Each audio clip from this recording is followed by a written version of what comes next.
while even inclining the will of Jupiter, the solar logos, father of gods and men, on their behalf?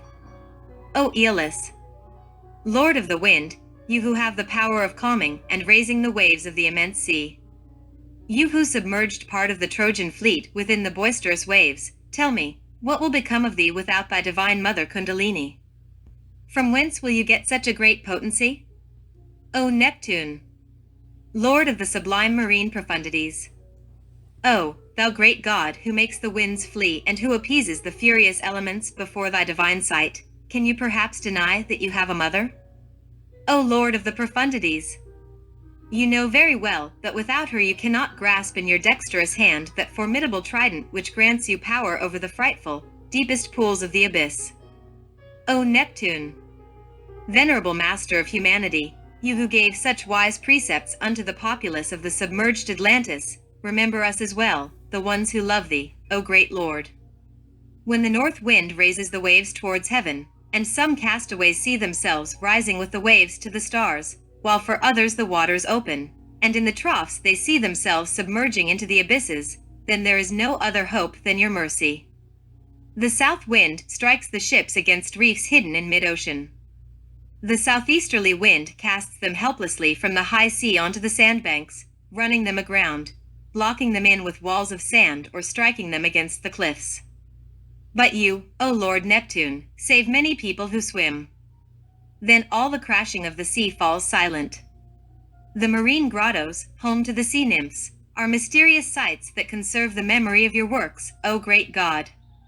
You who have known the dangers of the boisterous ocean of life, the terrible anger of Scylla of the howling reefs, the rocks thrown by the vigilant Cyclops, the hard path that leads to Nirvana, and the battles with the tempter Mara and his three furies, do not commit the crime of ingratitude, never ever forget your divine mother. Blessed be those who comprehend the mystery of their own divine mother. She is the root of their own monad.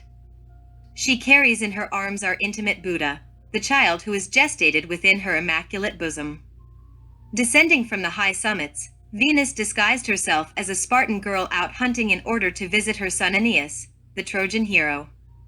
This was for the good purpose of guiding him towards Carthage, where the queen Dido, the one who killed herself for passion after having sworn loyalty to Psycheus' ashes, was reigning with flourish. The adorable one has the power of making herself visible and tangible in the physical world when this is what she wishes. O God of mine! How many times, O ignorant mortals, have you been visited by your divine mother, and nonetheless you did not recognize her? How fortunate you were, O illustrious citizen of the proud Ilium, when your adorable mother covered you with her protective cloud in order to make you invisible. Behold, all of you who covet magical powers, do you ignore perchance that your sacred mother is omnipotent? O, lady of mine! Only the long-haired bard Iopas, with his cithara of gold, could sing your goodness. Chapter 2. Parallel Universes. There is a bold hypothesis, which suggests the existence of a phantom universe similar to our own. Only a very weak interaction between these two universes exists, therefore, we do not see this other world which is mixed with our own. Revolutionary scientific Gnosticism goes much further into this question, emphatically affirming the harmonious coexistence of an infinitude of parallel universes. The radical exclusion of this transcendental scientific concept would leave a considerable series of unclassified events without a logical explanation, such as mysterious disappearances, etc. On the perfumed and delectable shores of a river, which joyfully and happily sings while gliding within the profound jungles of a tropical region of South America, a group of innocent children watched in horror as their own beloved mother disappeared. She floated in the air for a few moments, then apparently submerged herself into another dimension. On a summer day of 1809, Benjamin Bathurst, ambassador of England in the court of Austria, was in a small city of Germany. His chariot stopped before an inn. The ambassador got off the chariot and walked a few steps. The horses hid his figure for a moment. The innkeeper, the ambassador's servants, and some travelers who were present there did not see him again. He never reappeared. In these unlucky days of life, the mysterious disappearances of men, women, children, ships, airplanes, etc. are scandalously multiplying in spite of the secret intelligence services and of the marvelous radar and radio equipment which theoretically should not permit such mysteries to exist in their dominion.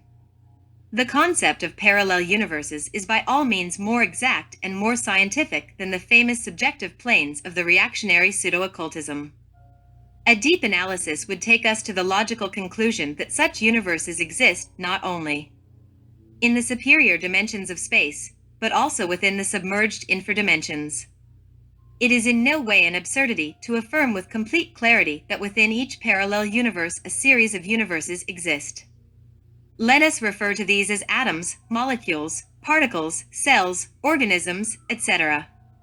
Please, dear reader, be so kind as to reflect and comprehend. We are not speaking of universes of antimatter, which are something totally different. Antimatter obeys the exact same laws as our matter, but each one of the particles by which it is compounded has an inverted electrical charge in relation with the matter, which we know.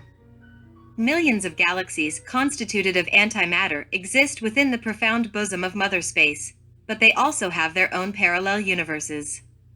No physicist ignores that this universe in which we live, move and die in, exists thanks to certain constants: speed of light, constant of Planck, number of Avogadro, elemental charge, electrovolt, energy in repose of a body of 1 kilogram of mass, etc.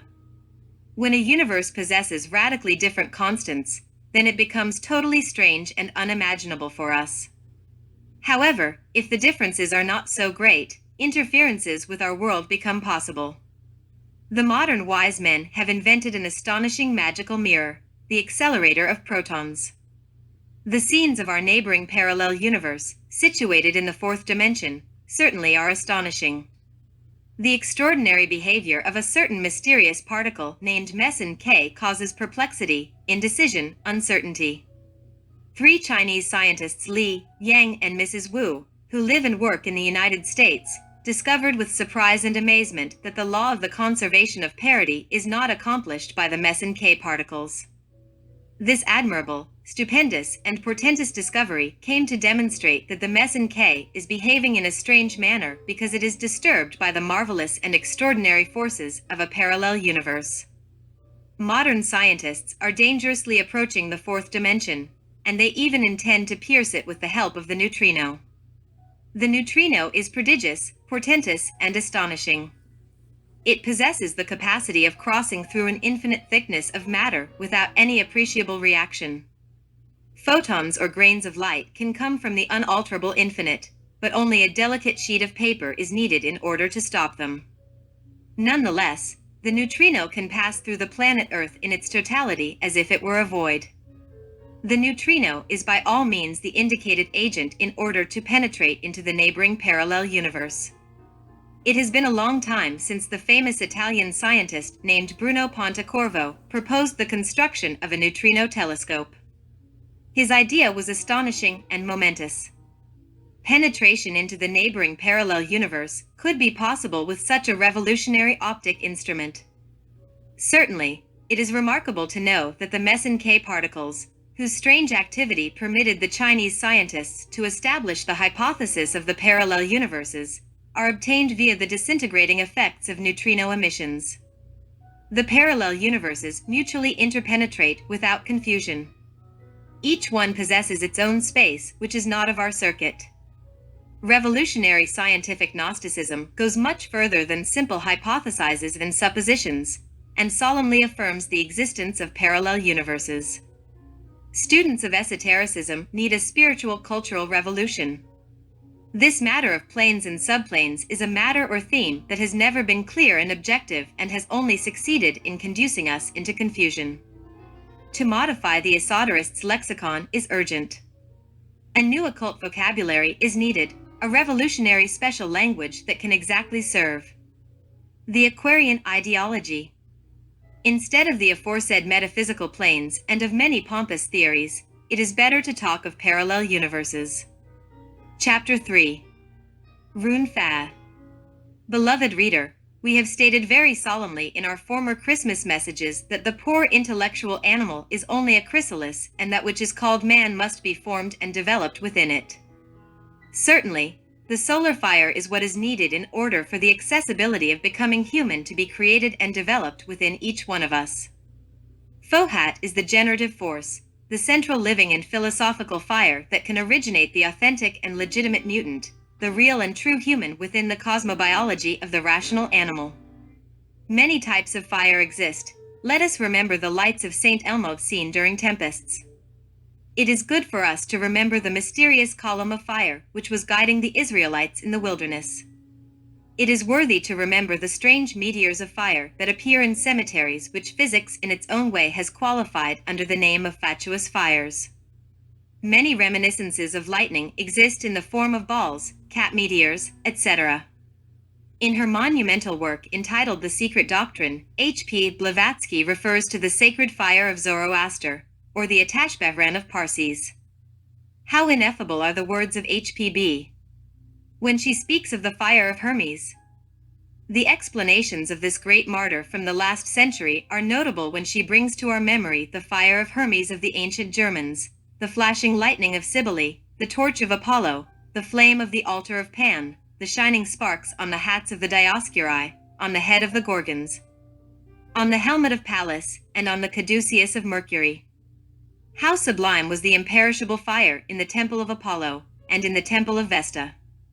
How sublime was the Egyptian Tara!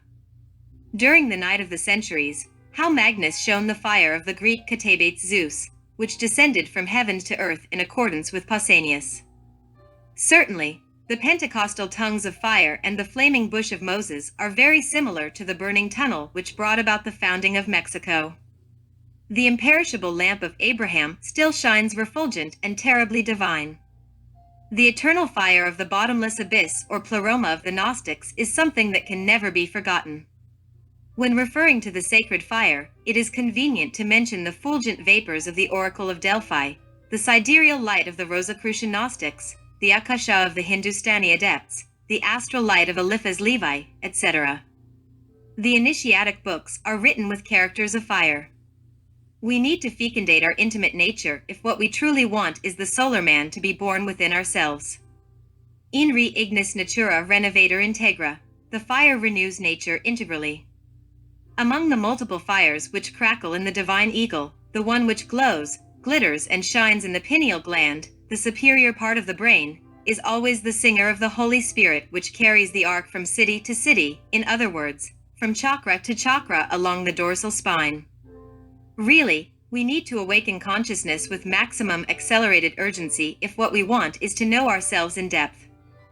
Only the self-conscious human being can penetrate into the parallel universes by will. The Hindustani Hatha yogis talk at length about Devi Kundalini, the igneous serpent of our magical powers, and they even suppose that they can awaken it based on respiratory exercises and many other complicated and difficult physical practices. We, the Gnostics, know that the brazen serpent, which healed the Israelites in the wilderness, the divine princess of love, only awakens and rises along the dorsal spine by means of the Mithuna. Nonetheless, it is not advantageous to undervalue pranayama.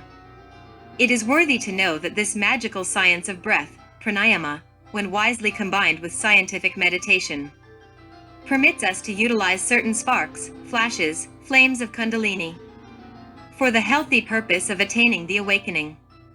To consciously work within the distinct parallel universes, to travel by will in a lucid, clear, and brilliant way through all of those supersensible regions, is only possible by transforming the subconsciousness into consciousness. A judo of the spirit exists. We are referring to the runic exercises. These are formidable in order to attain the awakening of the consciousness. Whosoever wants to work with this judo must begin to work with the rune of Mercury, which has a violet color that originates extraordinary cosmic forces. Therefore, it is necessary to know that this aforesaid Nordic rune encloses in itself the whole potency, an impulse for fecundity. We need the FOOU's breath, the Pentecostal sparks, in order to fecundate our own psyche, in order for us to become self-conscious. If we analyze the practice of the rune Fa, we can affirm that pranayama, prayer, meditation, and a specific sacred posture exist within it. Practice. When we get out of bed, with immense happiness we must salute each new day by raising our arms towards our Lord, the Sun Christ. The arms must be placed in such a way that the left arm must be a little more elevated than the right one, and the palms of our hands must remain before the light in that ineffable and sublime attitude of one who really longs for receiving the solar rays. This is the sacred posture of the rune FAAA. Thus, this is the method in order for us to work with pranayama, by inhaling the air through the nose and exhaling it through the mouth in a rhythmical way and with much faith.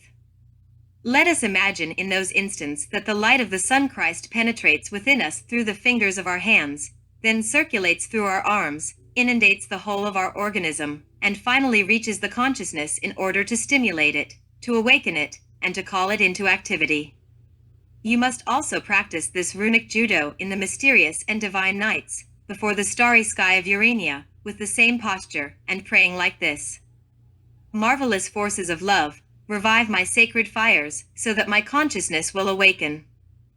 FAAA, FEEE, FEEE, FAAA, FUUU. This short yet great prayer can and must be prayed with all of our heart, as many times as we want. Chapter 4. Penate Gods. 4 times did the horse of Troy violently bump against the threshold of the unconquerable gate, and 4 times did the clanging of armor echo within its monstrous metallic womb. However, the Trojans paid no heed and pressed on blindly, accursed by a god own will. Then the prophetess Cassandra, possessed by the divine spirit, convulsively agitated, with hair in disorder, opened her lips to foretell their tremendous doom. But Apollo had willed that these would be lips, which the Trojans would never believe. O Cassandra! You of marvelous prophesies, how horrible was your karma. With hair streaming, you were dragged in a cruel, pitiless, inhuman, and barbaric way, while in the Priam's palace the ferocious and sanguinary Achaeans tore down the august towers, dismantling the venerable walls and profaning everything with their homicidal bronze. The sumptuous and splendid rooms of the royal house of the old king were filled with cruel and pitiless soldiers. Hecuba, with her 100 women, wives of her sons, were desperately running as mad women through the halls and corridors, and the elder king Priam's blood was polluting the sacred altar of the holy gods with a frightful purplish red. It is written that when the gods want to punish men, first they confuse them. Useless was the damnation of the venerable monarch against Pyrrhus, for Pyrrhus then made his reply by lunging his cruel weapon at the respectable elder. While winding King Priam's hair in his left hand, he slaughtered him next to the altar of Jupiter, father of gods and men. The fate of the beautiful Helen could have been horrendous if Venus, the divine mother Kundalini of Aeneas, had not stopped the right hand of her son. She made herself visible and tangible before the Trojan hero, and filled with pain told him, "Oh, my son, what bitterness can have been enough to stir this wild anger in you? Why this raging passion? Where is all the love you used to have for me? Will you not first go and see where you have left your father, crippled with age, and find whether your wife Creusa is still alive, and your son Ascanius? The whole Greek army is prowling all around them, and they would have been carried off by the flames or slashed by the swords of the enemy if my loving care were not defending them."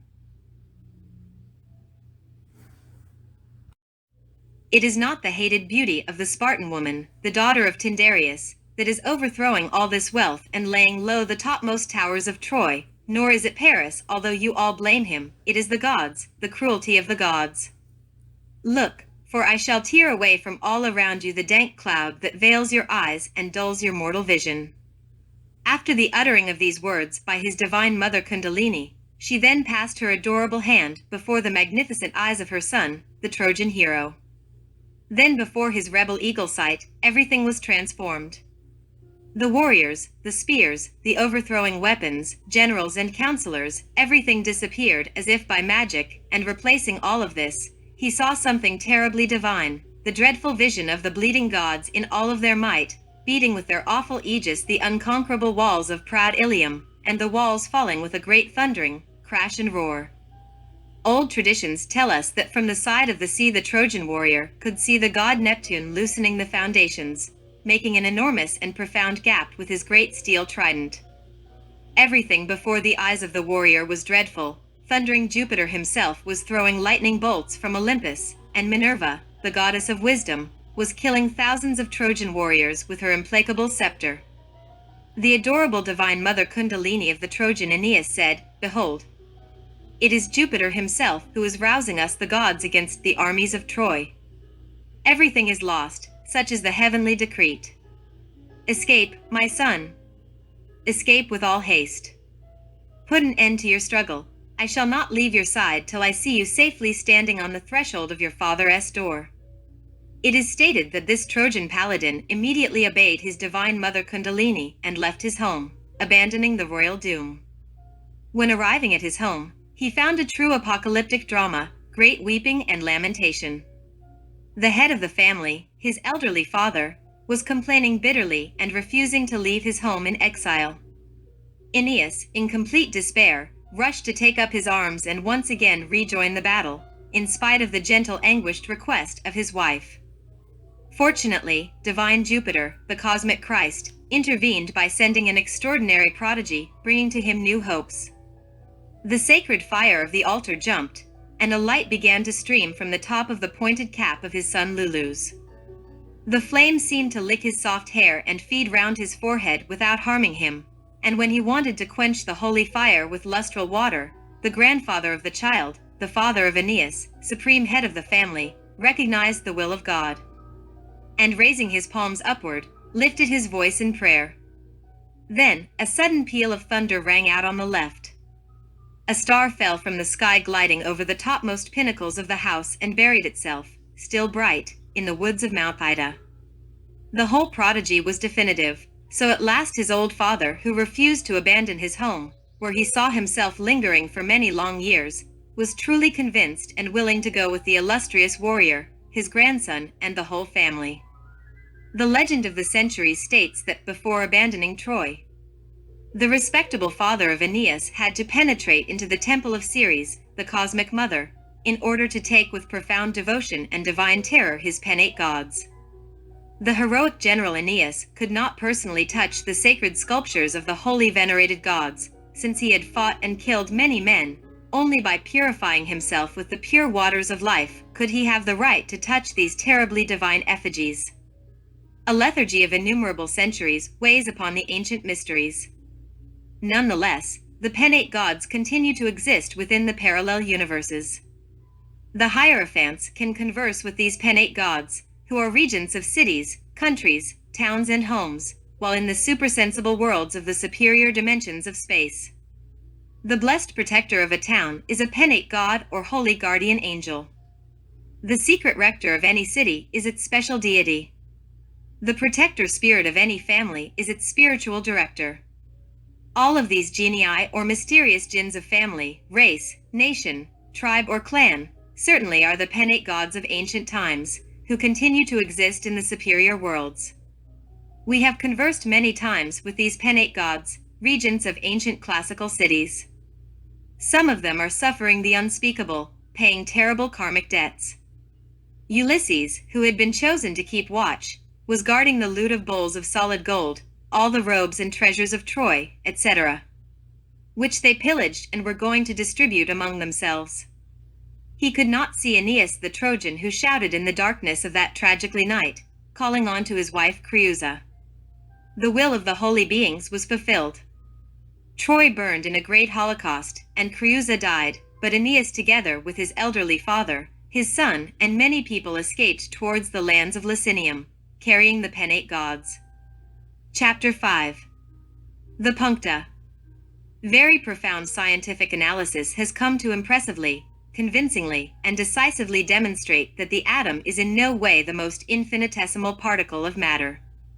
Atomic physicists have created the dogma of the atom, and firmly, irrevocably, and unappealably, they proceed to excommunicate, accurse, and throw their imprecations and anathemas against any and all attempts to delve further. We, the Gnostics, emphatically and solemnly affirm that matter is a compound of specific objects, which are correctly defined and known by the name of puncta. Our scientific theory will factually create a schism, a discord among academic people, but the truth must be uttered. We need to be frank and sincere and to once and for all put the cards upon the table. The notion of space within the puncta is something that should not even be given the least bit of importance. Even though the following seems to be incredible, the fact is that within these objects, the radius of one of the last 7 points is without any doubt the lesser existent longitude. A certain great wise man whose name I do not mention said, "The puncta are attracted to each other when they are found very distant from one another. They repel each other when they are very close. Then, when they are at a certain distance, a new repulsion is executed again." Deep investigations with my spatial sense, which I have fully and integrally developed, have permitted me to verify that the puncta have a very beautiful golden color. Direct mystic experience has permitted me to clearly verify that the interacting movements of the puncta are developed in accordance with the theory of modern undulatory mechanics. Gnostic wise men could profoundly comprehend through rigorous scientific observations that the puncta are not atoms, neither nucleons, nor particles of any type. Beyond any doubt, and without fear of being mistaken, we can and must categorically affirm that the puncta are absolutely unknown entities to this contemporaneous physics. For a mind which is accustomed to the heavy disciplines of thought, to say that the puncta occupy space will be an absurdity. To affirm that such objects possess some type of mass would become illogical and nonsensical. It becomes clear by all means to understand that the puncta do not have electric or magnetic properties, even though these forces and principles govern and direct them. Diverse aggregates of puncta under the intelligent impulse of the creator logos come to constitute all of that which we have called neutrinos, particles, nuclei, atoms, molecules, stars, galaxies, universes, etc. Direct mystical experience in the parallel universe of the 7th dimension, or region of Atman the Ineffable, has permitted me to comprehend that everything that exists in any of the 7 cosmoses, beginning with the most insignificant atom up to the most complicated organism, is reduced to numbers in its last synthesis. What quantity of puncta is indispensable for the construction of an electron? What capital of puncta is required in order to restructure an atom of hydrogen? What exact sum of puncta is urgent for the existence of an atom of carbon? How many puncta are necessary for the creation of an atom of oxygen? Which is the precise compendium of basic and cardinal punctas for the formation of an atom of nitrogen? All of this is something that we unfortunately ignore. We must search for the secret of the universe and of each and all of the 7 cosmoses, not in illusory formulae, but in numbers, in mathematics. After rigorous observations and deep analytical studies, we have arrived to the conclusion that the undulatory mechanical movement of the puncta are processed in series that pass through one dimension into another, and then others. The 7 orders of worlds have their causa causorum, origin, and root in 7 series of puncta. It is clear to think by all means that the first series originated the second, and the second originated the third, and likewise successively.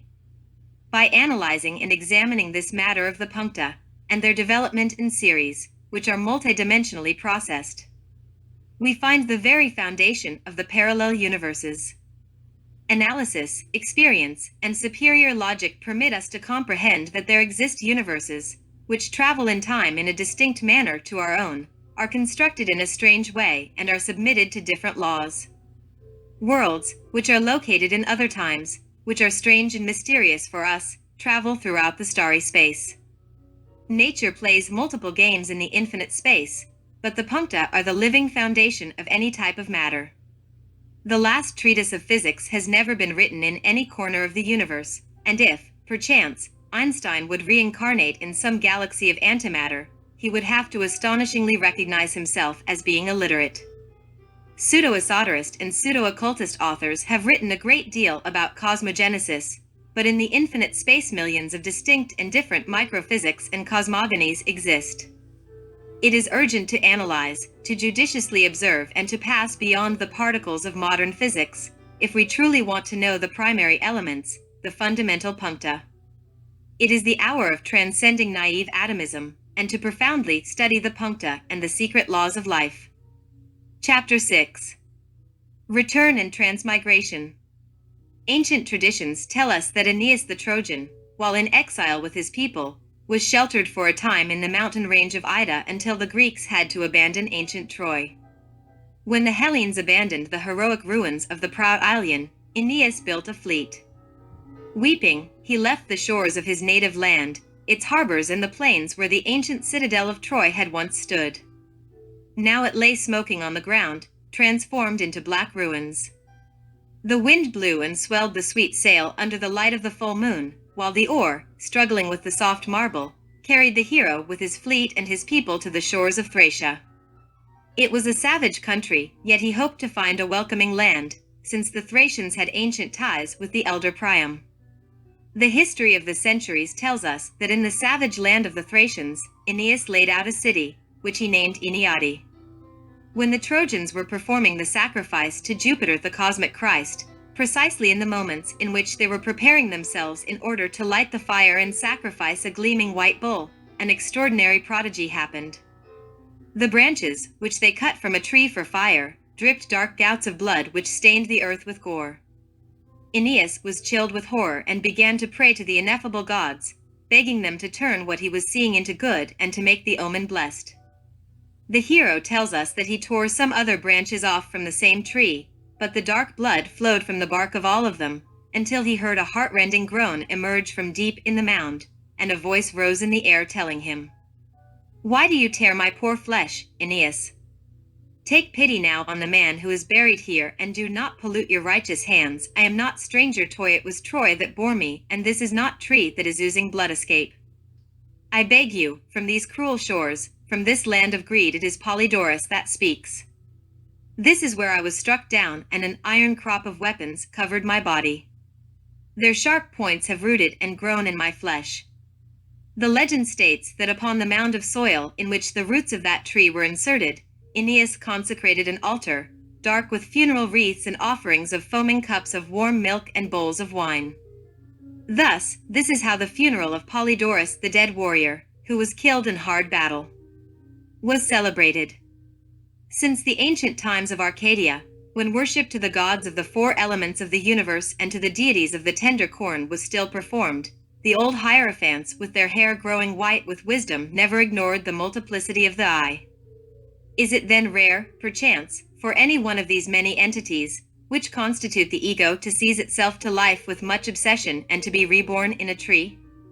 Another case comes into my memory, that of Pythagoras and his friend who was reincorporated into a poor dog.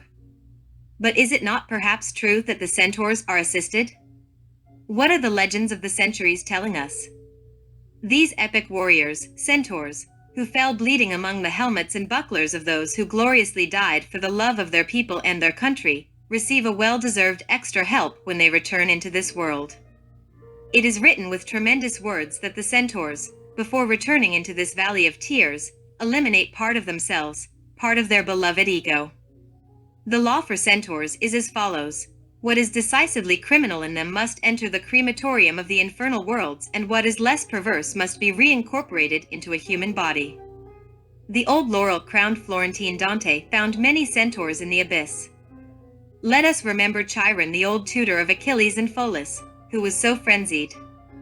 It is said with frightening and complete clarity in the great book of nature, written with flaming embers, that before returning into this world, many parts of the ego are lost.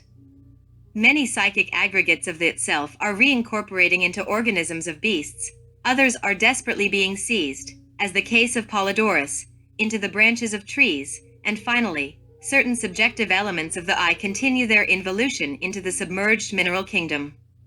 Transmigration is beyond a doubt something very similar to all of this, although with great differences and more profound roots. There exist people within the tremendous flames of life so bestial that if by chance all of that coarseness which they possess was extracted from them, nothing would remain. So, it is necessary to reduce such creatures into dust within the interior of the earth in order for their essence, their soul, to be liberated. Legend tells us that Capaneus, one of the 7 kings, who besieged Thebes, arrogantly cried within the abyss, "That which I was in life, I am in death." Though Jove were out the smith from whom he took, in wrath, the keen-edged thunderbolt with which on my last day I was to be transfixed, or if he tires the others, one by one, in Mongabello, at the Sooty Forge, while bellowing, "Oh help, good Vulcan help!" Just as he did when there was war at Phlegra and cast his shafts at me with all his force. Not even then would he have happy vengeance. Frightful involutions exist within the interior of this afflicted world on which we live. Precisely there is where divine justice has cast Attila, who flogged divinity on earth. There also is cast Pyrrho, as well as Sexto, whose boiling blood eternally throws out his tears. If you fall there, you must suffer unbearable punishments, and there will certainly be no time for escape. Homer said, "It is better to be a beggar upon the earth rather than a king in the kingdom of darkness." Therefore, the descent into the tenebrous worlds is a backward trip through the involuting path. It is a downfall into an always increasing density, within obscurity and rigidity. It is a return, a repetition of the animal, plant and mineral states, in short, a return into the primitive chaos. The souls of the abyss are liberated with the second death. These souls receive the token for their freedom when the eco and the lunar bodies are reduced to dust. The souls who are coming from the interior of the earth, who are marked by the frightful subterranean trip and covered with dust, convert themselves into gnomes of the mineral kingdom, then later into elementals of the plant kingdom, after into animals, and finally they reconquer the lost human state. This is the wise doctrine of the transmigration taught in foregone times by Krishna, the Hindustani master. Millions of souls who died within the inferno are now playing as gnomes upon the rocks. Other souls are now delectable plants, or are living within the animal creatures and longing to return into the human state. Chapter 7. RIIIIIIIISSSSSS. When we profoundly analyze the rune is, with mystical astonishment we discover our own being, the intimate. The Testament of Learning says, "Before the false dawn came over this earth, those who survived the hurricane and the storm gave praise to the innermost, and to them appeared the heralds of the dawn." In the profound night of all ages, there, in the sunny country of Kern, the rune is was studied within the concealed Egyptian temples. Thought was always on the bipolarity of man-woman, masculine-feminine. It is clear that Isis is the outcome of this thought, which is the sacred name of the eternal mother space. In occultism, much has been said about Prakriti, the space as a maternal feminine entity. Nonetheless, pseudo-esoterists know nothing about that mathematical point within which the Sun King, the golden child of sexual alchemy, is always gestated. There is no doubt whatsoever that the very root of our own sacred monad resides within that mysterious point. Our particular, adorable, and eternal Divine Mother, who has neither beginning nor end, is this point in itself. All of the sacred powers of the monad, Atman Buddhi Manas, are found contained within our Divine Mother Kundalini. For those who are not well versed in theosophy, we will say that all of the sacred powers of our own spirit are found within our own particular Divine Mother, for everyone has their own mother within. Pseudo-esoterists and pseudo-occultists have spoken in length about the immortal triad or triune spirit of each living creature. However, they do not comment at all about the unfoldment of Prakriti, the Divine Mother. She, the unmanifested, has no symbolism among the Greeks, but in her second manifested aspect within nature, she is the greatly adored and worshipped chaste Diana. The third aspect of Prakriti is the blessed goddess Mother Death, terror of love and law. She is the terrible Hecate, Proserpine, queen of the infernos. Two more unfolding aspects of Prakriti take us into the negative aspect of nature, that which is undesirable, that which in no way would be beneficial for us, the kingdom of terror and black magic. It is written that all of these unfolding aspects of Prakriti are repeated within the microcosmic man. What is fundamental is the three superior aspects of Prakriti, and we must learn to work with them. The revolution of the consciousness would be radically impossible without the special help of our own particular adorable Divine Mother. She is in herself our own being, the root, cause, and origin of our divine spirit. She is Isis, whose veil no mortal has lifted. In the flame of the serpent, we call upon her. Many pseudo-esoterists and pseudo-occultists read the literature of Sivananda. There is no doubt that this man was truly a Guru Deva who worked intensely for this suffering humanity. I truly confess that I never liked his Hatha Yoga. This type of acrobatics always appeared to me to be quite circus-like. I never found that someone could self-realize by converting himself into an acrobat. Nonetheless, it is well known that this said yogi profoundly worked and in strict secrecy with sex yoga. It seems that hatha yoga was only a bait in order to fish within the rivers of life. I am glad to communicate to our beloved readers that this Gurudeva Sivananda, while being in a Mahasamadhi, ecstasy, joyfully disincarnated. I met him in the parallel universe of the fifth dimension. My happiness was tremendous when I witnessed that this man had built his solar bodies in the flaming forge of Vulcan. My surprise was extraordinary when I verified that this master had already died within himself before physically dying. Sivananda intensely worked in the great work of the Father. Thus, he is a Gurudeva in the most complete sense of the word. Our meeting was very special. It took place inside a precious precinct where I was accomplishing the obligation of teaching. Suddenly the great yogi entered, and as if wanting to recriminate me, he said, "You are vulgarizing the doctrine." It is obvious that he referred to the spreading of the knowledge of the Maithuna, sex yoga, among profane people. I was in no way speechless. My answer was strong and sincere, since I belonged to the virile fraternity, thus it could be in no other way. I expressed myself in an energetic way when saying, "I am willing to answer all the questions that will be asked unto me before anyone within this precinct." However, the Gurudeva Sivananda, being an enemy of any discussion, preferred to sit in the sacred Buddhic posture, and thus submerged himself into profound meditation. I felt the mind of this yogi inside of my own innermost self. This man was diving, inquiring, exploring within my most intimate profundities. There is no doubt that Sivananda wanted to converse with my real being, whose secret name is Samael, and this he achieved. Astonished, I could do nothing but exclaim, "Sivananda, you are a true Samayasin of thought." Filled with ecstasy, this Gurudeva stood up and hugged me. He now comprehended the revolutionary statement of our doctrine, and exclaimed, "Now I agree with you, and I will tell the whole world to read your books." Afterwards, he added, "I know your mother," referring to my particular divine mother. "I saw her very well dressed. She wears a white mantle which reaches to her feet." This meeting was formidable. Many other things happened that I now omit because they are not suitable for this chapter. Let us now practice with the rune ease, and let us meditate on the Divine Mother Kundalini. Practice. Standing in a straight position, let us raise our arms in order to form a straight line with the whole body, and after praying and asking for help to our Divine Mother, we must sing the mantra ease, ease. Prolong the sound of the two letters and divide the word in two syllables ease. Ease. Sounding of the letter E is similar to that found in the word T afterward. The student must lay down with his relaxed body and filled with ecstasy must concentrate and meditate on the Divine Mother. Chapter 8. The Cosmic Egg. In the beginning of this century, Einstein, the famous author of the theory of relativity, conceived in his genius mind a curved, finite universe, enclosed like an egg. The tremendous exclamation of this extraordinary man still comes into our memory. He said, "The infinite lends to a limit."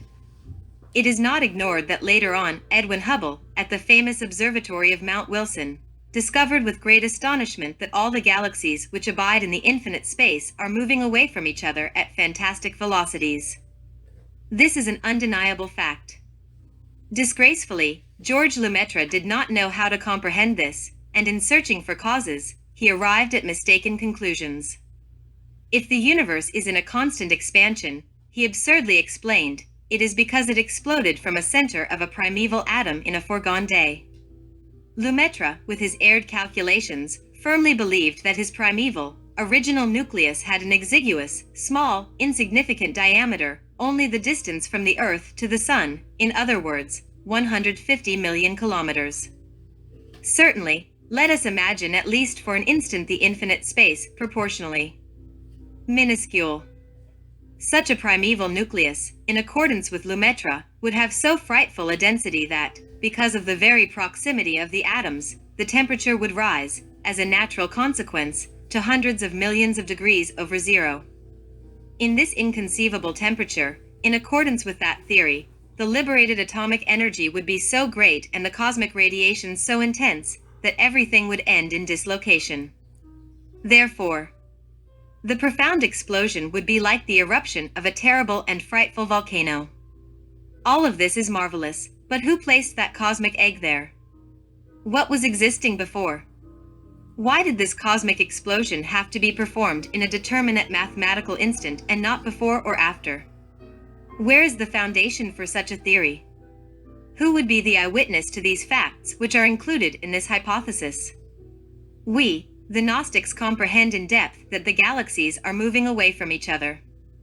This is already demonstrated, but it does not forcefully signify that all of them had departed from the same singular nucleus. Einstein said, "Mass transforms itself into energy." All the wise men of the world bent themselves in reverence before this tremendous truth. The great mathematician also said, "Energy transforms itself into mass." Nobody could reject this postulation either. There is no doubt that energy equals mass multiplied by the square of the velocity of light. These wise postulations demonstrate that the mass of all of the universes is eternal and immutable. Matter disappears here in order to reappear there as in a type of flux and reflux, activity and repose. Day and night. The worlds are born, they grow, get old and finally die. They cease to exist in order to become energy, and when this energy crystallizes into mass, they then re-emerge, reborn anew. A 0 hour, a common root, does not exist in time counted retrospectively in all of the 7 cosmoses, which in their conjunction seethe and palpitate in the infinite space. We clarify that when we say common root, we concretely refer to the concept of time as 0 hour. This does not signify in any way that we deny the 0 hour in an absolute way. This 0 hour exists, but, particularly for each universe, for every solar system in their pre-cosmic normal state.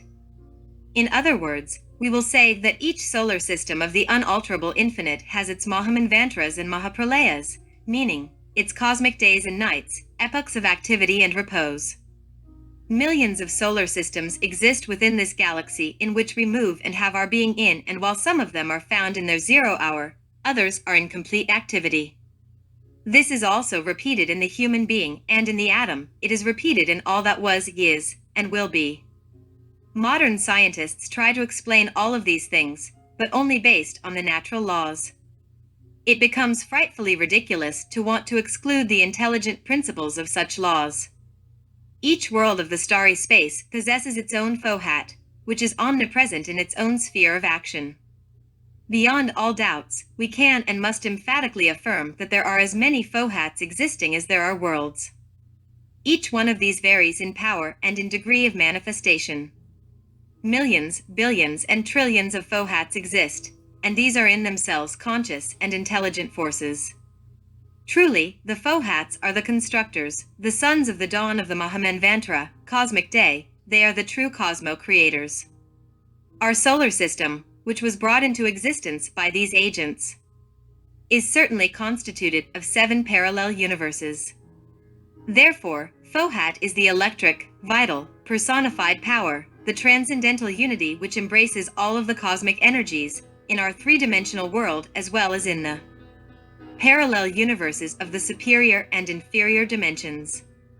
FOAA is the Word made flesh, the messenger of the cosmic and human ideation, the active force within the universal life, the solar energy, the electric vital fluid. FOAA is called the one who penetrates and the builder, because FOAA gives form to the atoms which are proceeding from the unformed matter by means of the puncta. Mathematics, the army of the voice, the great word, are found hidden within the FOAA. Any explanation of cosmic mechanics which excludes the noumenon behind the phenomena, the FOAA behind any cosmogenesis, would be as absurd as to suppose that a car could appear by spontaneous generation, as a product of chance, without special fabrication, without engineers, without mechanics, etc. The trajectory of galaxies never indicate that they have their origin or point of departure in such a reduced nucleus as the hypothetical egg of Lemaitre. As proof of this, we have that the angle of dispersion always varies between 20 and 30 degrees. In other words, that these galaxies could have passed away in an enormous distance from the supposed center. Chapter 9. The Oracle of Apollo. Aeneas the Trojan cut through the boisterous and dreadful sea with his fleet and people, after the royal and sacred funerals of Polydorus, the epic warrior who gloriously fell among hamlets and bucklers in a bloody battle. Sailing swiftly, he arrived at the land of Delos, a land of many Hyperborean traditions. Then, blazing with the flame of faith, he consulted the oracle of Apollo, which was wisely built upon the hard rock. Herodotus, in his 4-book, chapter 32 and 34, comments that the Hyperboreans, who were the ancestors of the Lemurians, were periodically sending their sacred offerings wrapped with fromentin straw to Delos. Such venerated offerings had their sacred itinerary very well marked. Firstly, they were passing into the country of Acida and then, after towards the Occident, until the Adriatic Sea. This was a similar route which was followed from the Baltic Sea until the boisterous river Pa, then to the Italic Peninsula for the pursuit of amber. The first among the Greeks who received the Hyperborean offerings were the Dodonans. Then, the Hyperboreans were descending from Dodona until the Maliaco Gulf, and after continuing until Euboea and Charybdis. Ancient legends which are lost within the night of the centuries narrate that these very sacred Nordic offerings were continuing their voyage from Charybdis without arriving into Andros. From there, the catechumen were carrying them to Tinos, and then into Delos. The people of Delos wisely said that the Hyperboreans had the beautiful and innocent custom of sending their sacred, divine offerings in the hands of 2 enchanting and ineffable virgins. The name of one was Hypatia and the other Laodicea. The sacred scriptures say that in order to guard these so charming and sublime holy women, 5 initiates or perfories were accompanying them in their long and dangerous voyage. Nonetheless, everything was in vain because these holy men with the 2 sublime sibyls were assassinated on the land of Delos, when they were accomplishing their mission. Many beloved and beautiful nubile maidens of that city, filled with pain, cut their hair and deposited their curly tresses on a spindle found upon a monument built in honor of those sacred victims, who, it was said, were coming accompanied by the gods Artemis and Apollo. So, Aeneas arrived at Delos, a most revered place, a place of archaic Hyperborean legends which are hidden as precious jewel stones in the profound bottom of all ages. While prostrated on the ground and breathing the dust of the centuries, with his heart in pain, he invoked Apollo, the god of fire, within the sacred precinct. He begged the god to protect the city that he was going to build, which became the second Trojan Pergamum. History tells us that this respectable man gazed in reverence at the god Apollo and asked about the place appointed to settle themselves. Then the earth began to tremble frightfully.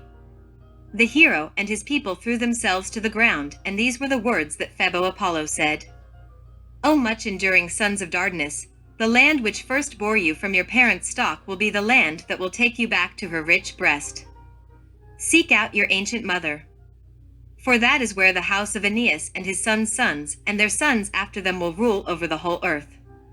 The epic leader narrates that after hearing the oracle of Apollo he became worried, wondering which was this most remote land of his own origin.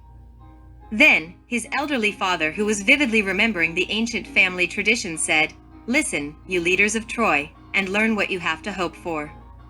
In the middle of the ocean lies Crete, the island of great Jupiter, where there is a Mount Ida, the cradle of our race, and where the Cretans live in 100 great cities, the richest of kingdoms. If I remember rightly what I have heard, our first father Teucer sailed from there to Asia, landing at Cape Retium, and chose that place to find his kingdom. Troy was not yet standing, nor was the citadel of Pergamum, and they lived low down in the valley. This is the origin of the great mother of Mount Cybele, the divine mother Kundalini, the bronze symbols of the Corybants, our grove of Ida, the inviolate silence of us worship, and the yoked lions that draw the chariot of the mighty goddess. Come then, let us follow where we are led by the bidding of the gods. Let us appease the winds and set forth for the kingdoms of Gnosis. It is not too far to sail if only Jupiter is with us. The 3rd day we'll see our ships on the shores of Crete. Rumor, said Aeneas, as she flew told the tale of the great Idomeneus, how he had been forced to leave his father's kingdom and how the shores of Crete were now deserted. Here was a place empty of our enemies, their home abandoned, waiting for us. The sailors raised all manner of shouts as they vied with one another in their rowing, and my comrades, continued Aeneas, kept urging me to make for Crete and go back to the home of their ancestors. The wind rising astern sped us on our way, and we came to shore at last, on the ancient land of the Curetes. Impatiently I set to work on walls for the city we all longed for. I called it Pergamea, and the people rejoiced in the name. So, the heroic and terrific people commanded by Aeneas, the illustrious Trojan paladin, could have definitively established themselves on that island, if a malignant disastrous plague would not have obligated them to sail over the sea in search of other lands. In the polluted putrefaction of that ill air, men were losing the lives they loved or were dragging around their sickly bodies because the sinister plague was disgracefully infecting all of their bodies and causing them to fail, fulminated by the ray of death. The dog star, said Aeneas, burned the fields and made them barren, the grass dried, the crops were infected and gave us no food. A tempest was released in the furious mind of Aeneas, and with desperation, as a castaway who clings to a cruel rock, he thought to go back across the sea to the sanctuary of Phoebus Apollo, the god of fire, and to his oracle at Ortygia to pray for his gracious favor again. But, that very same night, in those delectable hours in which the body sleeps and the soul travels out of the physical organism within the superior worlds, Aeneas found himself with his Phrygian Penate gods, the tutelar genii of his family, the Jinns or angels of Troy. The lords of the flame spoke these words. Delion's Apollo did not send you to these shores, Crete is not where he commanded you to settle. There is a place Greeks call it Hesperia, an ancient land, strong in arms and in the richness of her soil. The Oenotrians lived there, but the descendants of that race now said to have taken the name of their king Italus and call themselves Italians. This is our true home. This is where Dardanus sprang from, and his father Lasius, from whom our race took its beginning. Rise then with cheerful heart and pass on these words to Anchises your father. His astonished father then remembered Cassandra, the Trojan prophetess, that grievous woman who made the same prophesy to him before the destruction of the proud lion. None had believed her prophecies since Apollo was punishing her. This noble woman, whose name was Cassandra, who was so blessed and adored, paid a very singular type of karma for having wrongly used her divine faculties in her past lives. Thus, the legend of the centuries tells us that Aeneas and his people, without wasting time, set sail upon their ships to run before the wind over the vast ocean towards the lands of Licinium. Chapter 10. Mantra ARIO. Ineffable enchantments come into my memory, poems of love and things, which are impossible to describe with words. Certainly, what I have known, what I have seen, what I have palpated in the house of my father and within all of those resplendent abodes of the great city of light, known as the Milky Way, can only be uttered with the verb of gold in the very pure rising of the divine language. It was a night trimmed with stars, the projected rays of the moon were penetrating in my stay and pretending to be a shawl of silver. The profound blue of the sky was rather an infinite ocean where the stars were twinkling. Meditating like this, I abandoned my dense form and penetrated into ecstasy. There is no better pleasure than the feeling of oneself as a detached soul, for then, past, present and future are brethren within an eternal now. Filled with a delectable, unutterable, and indescribable spiritual voluptuousness and impelled by the mysterious force of longing, I arrived before the doors of the temple. The door of the sanctuary was sealed with a great boulder which was blocking the way to profane people. O heart, do not desist before things of mystery. Open sesame, was my exclamation, and the rock opened in order for me to enter. So then, when some intruders tried to do the same, I had to grasp my flaming sword and cry with all the forces of my soul, Get ye hence, profane and profaners! I had penetrated into the great temple of this Milky Way, the central sanctuary of this gigantic galaxy, the transcended church. The terror of love and law reigns within this venerated place. Only the sidereal gods can prostrate before the sacred altar of that terribly divine temple. Joyfully, I advanced towards the place of prostrations and adorations.